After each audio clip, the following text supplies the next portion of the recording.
Menurut berita yang beredar, Nusron Wahid itu diberhentikan dari anggota PBNU karena dia terlibat dalam capres ya. Jadi dia itu menjadi tim pemilihan presiden. Tapi sekarang yang menjadi pertanyaan tentang Pak Lutfi bin Yahya itu bagaimana? Padahal dia masih berada dalam struktural Nahdlatul Ulama. Tapi dia juga menjadi tim sesnya Prabowo dan Gibran. Nah ini bagaimana menyikapinya? Jadi harusnya itu PBNU itu bersikap dan bertindak tegas. Kalau Pak Nusron Wahid itu dikeluarkan atau istilahnya itu keluar sebentar atau bagaimana, ya harusnya Pak Lutfi bin Yahya juga demikian dong. Karena sama-sama, jadi keduanya ini kan sama-sama masih di NU struktural. Kemudian dia juga merangkap jabatan sebagai tim ses atau sebagai tim pemenangan presiden. Nah harusnya tidak boleh menjabat dua hal seperti ini, tidak boleh merangkap jabatan seperti ini. Dan harusnya itu ya PBNU tegas. Kalau Pak Nusron Wahid itu dipecat atau dikeluarkan, ya Pak Lutfi bin Yahya itu harusnya juga demikian. Karena sebagaimana kita lihat selama ini, Pak Lutfi bin Yahya itu kan juga menjadi kontroversi ya. Hal itu terutama adanya masalah makam ya. Dan yang mencolok belakangan ini kan adalah makamnya KRT Sumodiningrat. Jadi makamnya KRT Sumodiningrat itu yang asli itu berada di Jejeran, Bantul, Yogyakarta. Tapi di Semarang itu ada yang membuat makam dengan nama yang sama, kemudian belakangnya dikasih embel-embel Habib Hasan bin Toha bin Yahya. Dan di situ menurut kesaksian dari berbagai sumber bahwa peresmiannya atau yang meresmikan makam tersebut itu jelas Pak Lutfi bin Yahya. Berarti dalam hal ini Pak Lutfi bin Yahya itu bertanggung jawab sepenuhnya tentang adanya makam KRT Sumodiningrat yang ada di Semarang. Padahal kalau kita baca sejarah, faktanya yang namanya KRT Sumodiningrat itu adalah Senopati Mataram. Beliau itu gugur ketika perang Sepai. Jadi kala itu beliau itu dikeroyok oleh pasukan Inggris dan sekutu Inggris, sehingga akhirnya panglima tersebut itu wafat di tempat itu, kemudian dipreteli perhiasannya, kemudian dirampas bajunya, pakaian kebesarannya dan lain sebagainya, sehingga mengakibatkan kerajaan atau keraton Mataram kala itu juga dijarah harta kekayaannya oleh Inggris. Dan itu adalah sebuah kejadian kelam yang mungkin sulit untuk dilupakan. Tapi menjadi pertanyaan besar juga, kenapa panglima perang dari Mataram sudah kondisinya seperti itu, dibunuh oleh pasukan Inggris dengan cara yang sangat kejam, kenapa kok masih ada yang berani membelokkan sejarahnya? Ini kan sebuah tindakan yang sebenarnya itu tidak tepat dan bisa dikatakan tidak beradab ya.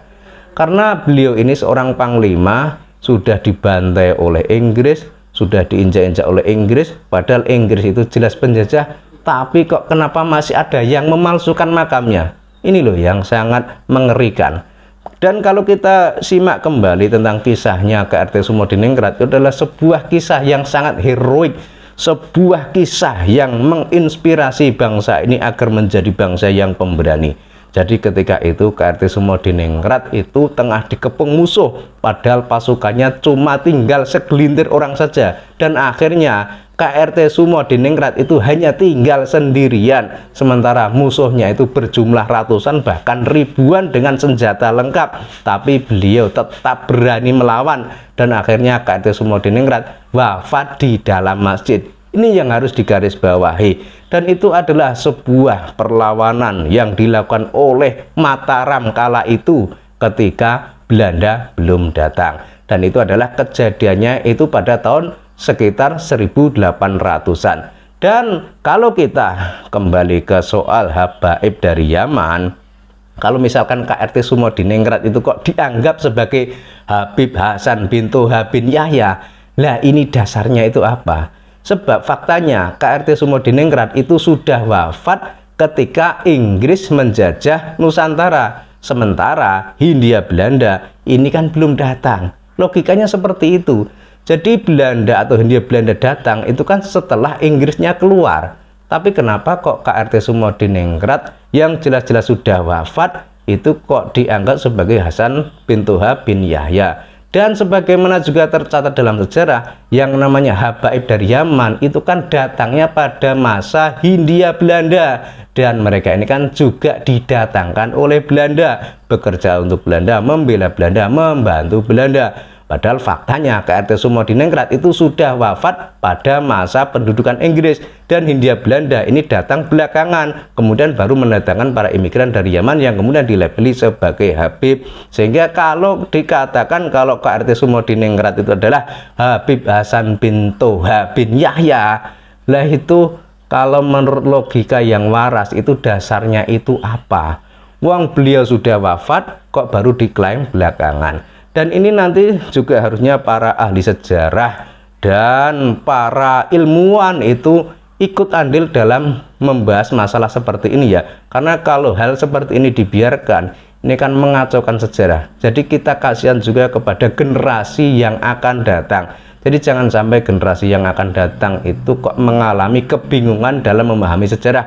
Dan jangan sampai pula generasi yang akan datang itu kok taunya atau pahamnya bahwa leluhur Nusantara itu adalah orang-orang imigran dari Yaman. Jangan sampai seperti itu, karena faktanya yang namanya imigran dari Yaman itu cuma pendatang. Dan sebelum para imigran dari Yaman ini datang ke Nusantara, Nusantara itu sudah menjadi sebuah wilayah atau negara yang kuat, yang hebat, yang kaya raya, yang gemah ripah loh jinawi. Itu jelas. Karena kalau Nusantara kala itu bukan negara yang kaya, ya tidak mungkin Hindia Belanda itu kok mau menjajah Nusantara. Logikanya seperti itu. Dan kita kembali ke persoalan Pak Lutfi bin Yahya, kenapa kok belum dicopot dari kepengurusan PBNU? Ya ini nanti menjadi tugas yang harus dilaksanakan oleh Ketua Umum PBNU. Jadi umat Islam di negeri ini, terutama orang-orang Nahdliyin, itu mempertanyakan, kalau Pak Nusron Wahid saja dipecat, kenapa Pak Lutfi bin Yahya tidak?